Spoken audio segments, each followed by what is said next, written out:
Hola, ¿qué tal? Gracias por acompañarnos a una nueva edición de su programa Entrevistas aquí por RT. En esta oportunidad nos acompaña un periodista, escritor, poeta y político ecuatoriano, de quien se puede decir jamás le ha pesado poner el dedo sobre la llaga. Nos referimos al doctor Jaime Galarza Zavala, quien nos acompaña en el estudio aquí en RT. Doctor, mantener todo esto bajo una misma ideología, como dijimos, varias décadas que lo han mantenido justamente con una imagen muy destacada. ¿Esto es un mérito que usted también lo reconoce?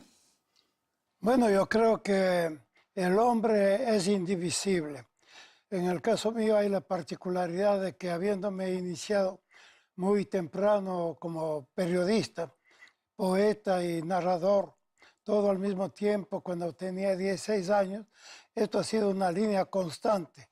Y al mismo tiempo me había iniciado en lo que yo considero luchas revolucionarias en distintos momentos, diferentes aspectos, pero que he mantenido a lo largo de toda mi vida. Usted entonces conjuga este arte y gusto por la escritura, también articulado a su conocimiento y pasión periodística, con la publicación de consiguientes trabajos como Festín Petrolero y Piratas del Golfo, que incluso esta última que mencionamos, Piratas del Golfo, es incluso una respuesta política dentro también a un entonces primer mandatario ecuatoriano. ¿Esto qué le permite a usted también? Que a través de sus publicaciones tenga, en este caso el ecuatoriano en esa época, tenga una visión también particular de la política de entonces, pueda decir, esta es otra realidad que me están presentando? Sí, yo creo que eso podemos vincularlo a la publicación de este libro, El Festín del Petróleo, que es entre mis obras la más conocida. Así es. Publicada en 1972, hasta el momento con 10 ediciones, ha servido para un largo y profundo debate respecto a las condiciones de semicoloniaje que ha vivido mi país desde el comienzo del siglo XX prácticamente a manos de empresas y capitales norteamericanos, pero también ingleses, porque en el Ecuador se dio el fenómeno de una explotación dual de parte de las compañías inglesas como la Royal Dutch Shell y la compañía conocida como Standard Oil de Rockefeller. Se puede decir que es una realidad que de pronto en esa época y a la actualidad no se la ha presentado en su verdadera dimensión cuando se habla de este semicolonialismo por parte, bueno, de Estados Unidos, también de Gran Bretaña. Cuando arranca el boom petrolero en Ecuador, solo se hablaba de las cantidades de dinero que podían ingresar al país, pero siempre de pronto se habló del verdadero direccionamiento que tendrían esas riquezas, a qué sectores iban dirigidos. Bueno, eso por un lado, que en realidad se ha disminuido el papel de la participación de la oligarquía ecuatoriana constituida por minúsculos grupos de poder económico asentados principalmente en la ciudad de Guayaquil. Pero también se ha ocultado capítulos fundamentales de la historia ecuatoriana. Por ejemplo, Ecuador en 1941 sufrió una agresión de parte del ejército peruano y eso terminó con el desmembramiento territorial de mi país.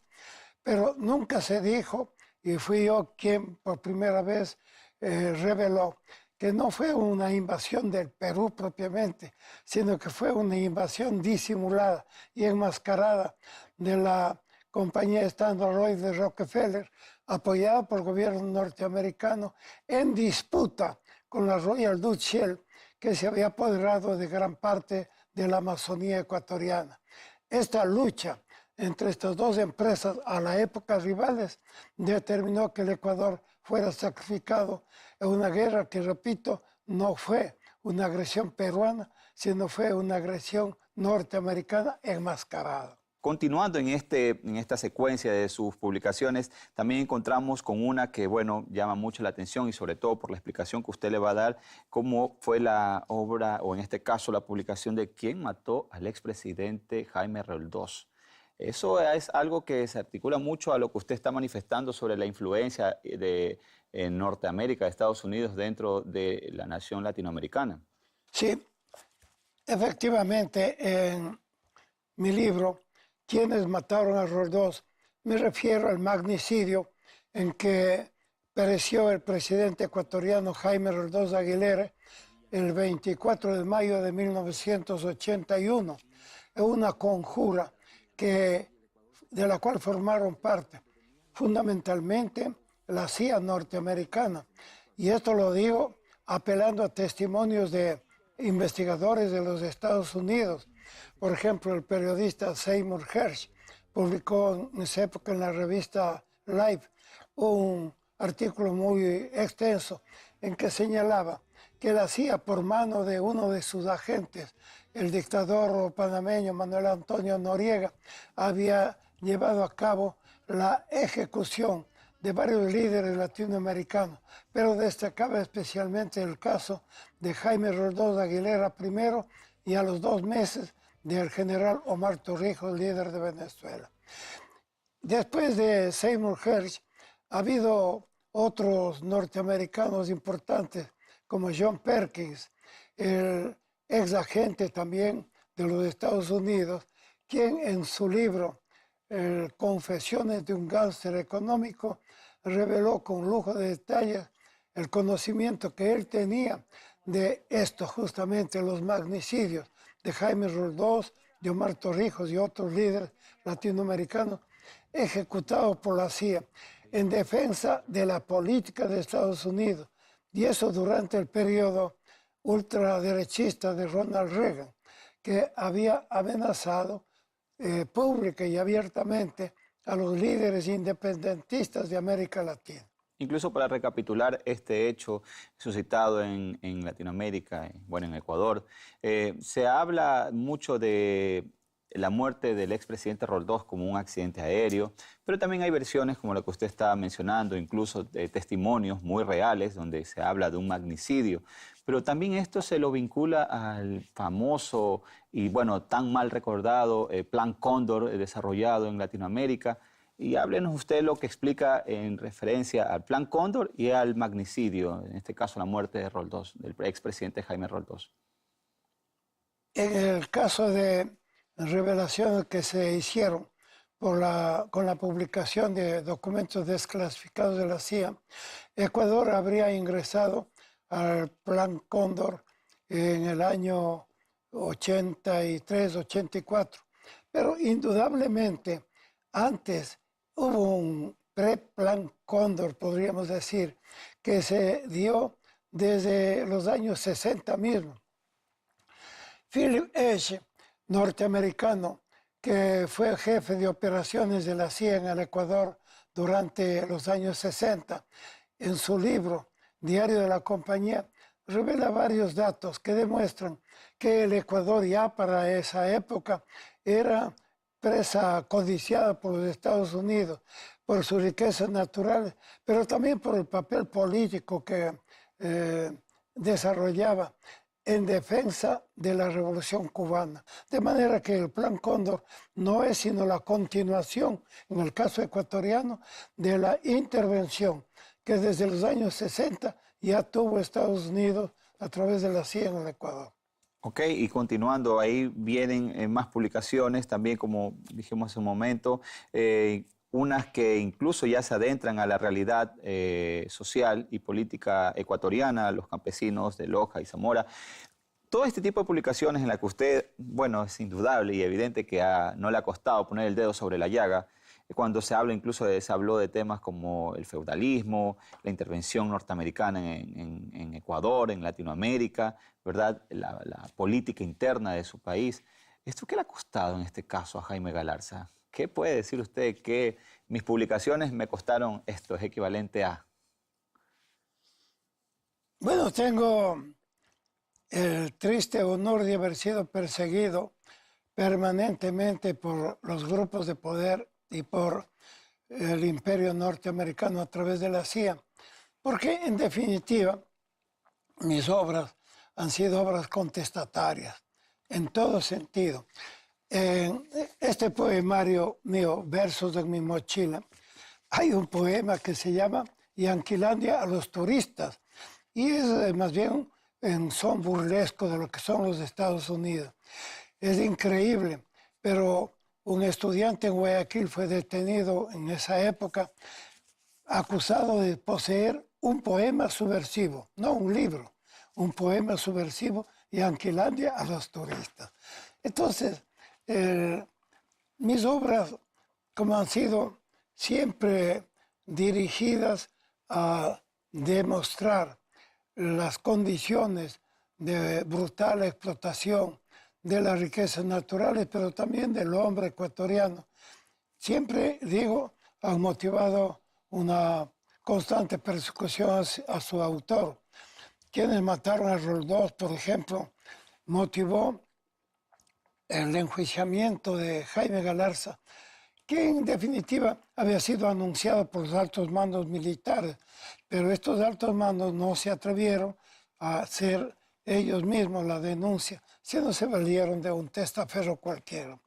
Y en el caso del festín del petróleo, yo fui a prisión durante 2 años. En fin de cuentas, la publicación de mis obras, sean estas poéticas, periodísticas, ensayos, siempre motivaron una represión contra su autor en una forma o en otra forma. 7 prisiones tienen que ver con esta hablan actitud. mucho de eso, claro, de sus obras. E incluso para antes de revisar esta, que vamos a tener un espacio muy especial, ¿de pronto es censurable ese verso que usted dice que a un estudiante le costó prácticamente una sanción? ¿Se la puede leer como para tener algo de lo llamativo de aquel poema que usted le dedicó a los Estados Unidos? Yanquilandia a los turistas. Bienvenidos, señores, a la patria del jodoc, el chicle y la gran prensa. Aquí hay espacio para todos, menos para los negros, porque apestan. Este es el gran país de los inventos, la civilización perfecta. Todo está mecanizado genialmente, máquinas para aumentar la inteligencia, máquinas para aumentar la inteligencia, máquinas para descubrir conspiraciones, máquinas para hacer salchichas y poemas. Este es el gran país de los inventos, donde también la libertad se inventa. Aquí trabajan todos. Los desocupados son 6 millones o algo más apenas. Tendréis muy sanas diversiones, simulacros de guerra, con formidables números atómicos, el Ku Klux Klan en son de fiesta, elecciones en que veréis a un burro y a un elefante en la palestra, y gánster cocidos a balazos en tal o cual gerencia, películas de Marilyn en monokini, lecciones de moral aquí en Las Vegas, perros que aprenden español o ruso, generales que ladran por sistema, quema de libros peligrosos con el Quijote a la cabeza, caza de brujas bolcheviques y derechos humanos en conserva. Aprenderéis lo indispensable para habitar este planeta. Bueno, y termina diciendo, bienvenidos, señores, a la patria de Superman, el chicle y la gran prensa. Aquí hay espacio para todos, menos para los negros porque apestan. Pasad, señores. Os saludo en nombre de Rockefeller y la silla eléctrica. Bueno, opiniones que le pudieron decir sobre su poema. Bueno, este motivó la prisión de un estudiante en el Ecuador, pero también, y eso es lo curioso, el aplauso de muchos estudiantes en los Estados Unidos, donde yo di recitales en algunas de las entidades públicas, porque la juventud norteamericana, en el fondo, cuando no es una juventud envilecida por la propaganda de los grandes medios, es una juventud sensible, una juventud que cree en la democracia realmente y que tiene un sentido humano, no de falso humanitarismo, sino humano. El mismo hecho de las guerras a las que ha sido arrastrada la juventud norteamericana ha determinado que haya una gran sensibilidad, como se vio en el movimiento hippie de los años 60 en contra de la guerra de Vietnam. Correcto. Bueno, y ahora hablábamos, incluso ya le hacíamos también una leve presentación al tema de esta publicación, Bases Militares Norteamericanas en el Mundo. Capítulo especial en Ecuador, se cuestionó mucho la presencia de una base militar, en este caso en la ciudad de Manta, una de las provincias, la provincia de Manabí, una de las provincias que tiene Ecuador, ¿verdad? En la ciudad de Manta esta base operó por varios años, una serie de cuestionamientos. También se hablaba de que los gobiernos que la permitieron, las administraciones, callaron una serie de situaciones e irregularidades incluso denunciadas por la misma población aledaña a la base. Luego llega el gobierno de Rafael Correa y aquí esta base vuelve prácticamente su soberanía a los ecuatorianos. ¿Cuál es el capítulo especial, de acuerdo a su perspectiva y a su narrativa, en lo que concierne a la base de Manta en esta publicación? Si uno apela al mapa de América del Sur, observará que en el Pacífico Oriental, en el continente sudamericano, está ubicado Colombia, Ecuador, Perú y Chile. En todo ese perfil costanero, ningún puerto tiene la importancia estratégica de Manta. ¿Y por qué? Porque Manta, en el contexto de la geopolítica latinoamericana, está cerca de Colombia, donde se venía desarrollando el famoso Plan Colombia, supuestamente para perseguir el narcotráfico, pero también las guerrillas de las FARC, del Ejército de Liberación y más, y toda una guerra que había de parte de los Estados Unidos para aplastar ese movimiento insurgente. Pero además Manta tiene capacidad para fondeaderos de barcos nucleares, de submarinos, y por otro lado está, aunque a distancia, frente a las costas de China y más. Es decir, la ubicación de Manta es estratégica desde el punto de vista geopolítico. Claro, no podía revelarse ese valor militar, digamos, fundamentalmente. Se utilizó como figura el combate al narcotráfico, porque decían que desde Manta se podía monitorear el narcotráfico que procedía de Colombia. Y lo que ocurrió es que el Ecuador se ha convertido en un país de alto narcotráfico desde que estuvo la base de Manta. Y eso tiene una explicación. La CIA y en general el gobierno norteamericano nunca persiguieron en ninguna parte realmente el narcotráfico. ¿Por qué? Porque la banca norteamericana se alimenta en gran medida del narcotráfico. Los principales centros, el principal centro de consumo mundial de drogas, de todo tipo de drogas, está en Estados Unidos. Por tanto, el principal negocio del consumo de drogas se halla en ese país y alimenta a la banca norteamericana. De manera que no había ninguna realidad en eso de perseguir el narcotráfico desde la base de Manta. Pero sí sirvió para que salgan, para que los radares, por ejemplo, fueran utilizados desde la base de Manta para servir la política guerrerista de la derecha colombiana y de los Estados Unidos. Primero con el Plan Colombia y luego con el Plan Patriota, que era lo mismo. Y de aquí también usted, podemos ya adentrarnos ahora el enfoque que usted también le ha dado a la política actual de Ecuador. Usted ha tenido una opinión muy particular sobre lo que fue la administración de Rafael Correa, ¿verdad? Y de lo que ahora se está ejecutando dentro de la administración del presidente Lenín Moreno. Incluso se ha referido a esta especie de controversia actual que se ha generado dentro del mismo partido de gobierno. ¿Su apreciación, doctor?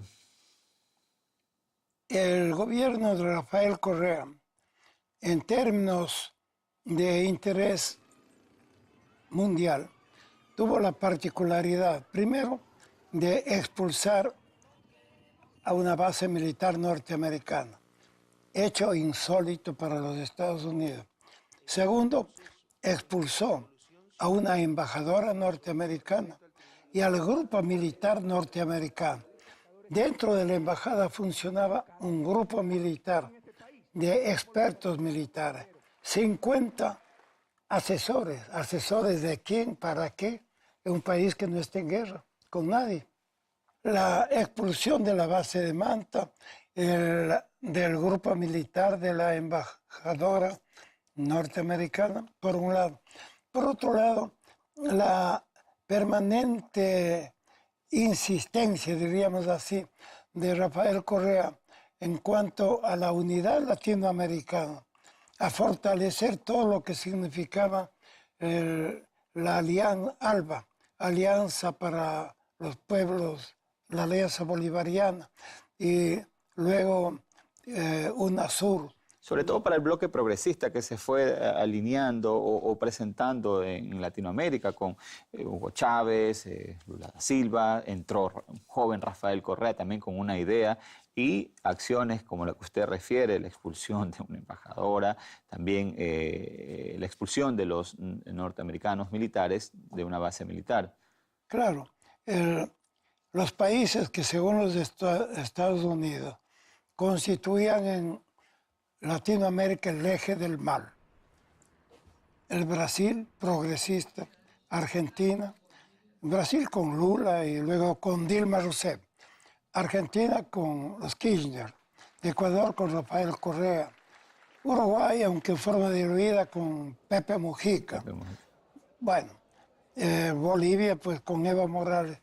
Todos estos países que en la visión imperial constituían y siguen constituyendo en cierta manera el eje del mal, es combatido por los Estados Unidos de un modo abierto, sobre todo en el caso de Venezuela, como lo declaró no Donald Trump, lo declaró Barack Obama.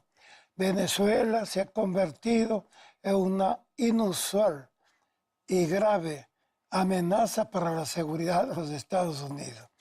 Y cuando se utiliza ese lenguaje, la política que viene enseguida es correlativa. Si es que hay eso como una realidad, hay que invadir, hay que aplastar militarmente a Venezuela. No lo hizo Barack Obama, pero dejó abierto el camino que lo sigue Donald Trump.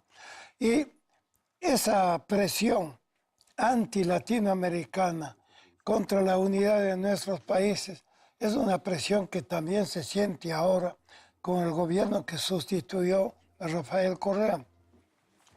La verdad sea dicha, el presidente Lenín Moreno no ha renunciado a la política de independencia y soberanía que empleó y dirigió Rafael Correa. Pero los grupos de poder económico, mediático, que existen en el país y que son aliados de la política norteamericana, no dejan de presionar, más bien presionan diariamente para que el Ecuador adopte una posición anti-Venezuela, una posición de ruptura de la unidad latinoamericana. Y aquello se refleja incluso dentro de otras naciones también. Estos grupos de poder se han reforzado, han retomado espacios en otras naciones como Argentina. Bueno, yo creo que el caso de Argentina es conocido. Macri, de una forma completamente abierta, desde el primer día empleó una política neoliberal que significó el despido masivo de empleados públicos, de trabajadores de empresas del Estado, etc. En el caso de Brasil, hay varias medidas, pero lo último y más grave, diría yo, es el anuncio de que todo va a ser privatizado bajo el gobierno de Temer. Incluso la mayor empresa pública de todo el continente latinoamericano, Electrobras, que fue fundada por un gobierno nacionalista, el de Getúlio Vargas, en el año 1940 y pico. De ahí para acá se mantuvo como empresa del Estado, un ente gigante, al cual, como en todos nuestros países, iban carcomiendo los intereses de compañías nacionales y extranjeras para justificar ahora que por el déficit, tanto del país como de la misma empresa, hay que privatizar. Doctor, hemos hecho una revisión, bueno, partiendo de Ecuador, la influencia de la CIA en Latinoamérica, una opinión muy rápida de Venezuela, Brasil, Argentina. Usted siempre se ha referido a una segunda revolución y definitiva, no solo en el contexto ecuatoriano, sino también latinoamericano. Yo creo que eso sigue vigente, porque parte de esa segunda y definitiva independencia, que sería la forma de la revolución latinoamericana actual, parte es, sí, liberarnos del coloniaje norteamericano y de mecanismos como el de la CIA, pero no es todo eso, porque al interior de nuestros países quedan todavía remanentes muy fuertes del pasado. En el Ecuador mismo todavía persiste el latifundismo, no con el vigor de antes, pero existe. En el Brasil son grandes los latifundios los que existen en la Amazonía y más. Es decir, hay formas de explotación social muy fuertes en todos nuestros países. Y cuando los gobiernos progresistas resisten esas formas de explotación, quieren cambiarlas, vienen los golpes de Estado. En el caso de Honduras se vio con el derrocamiento de Manuel Zelaya. En el caso de Paraguay, con el golpe parlamentario contra el presidente Fernando Lugo. Es decir, los intereses imperiales y los socios dentro de cada uno de nuestros países no permiten ni siquiera una política tibia de reforma social, menos una transformación revolucionaria. Doctor, en realidad tiempo hace falta para seguir explayando sus ideas tan interesantes. Le agradecemos por acompañarnos. Sin embargo, ustedes acompáñenos en una próxima edición de su programa Entrevistas aquí. Hola, ¿qué tal? Gracias por acompañarnos.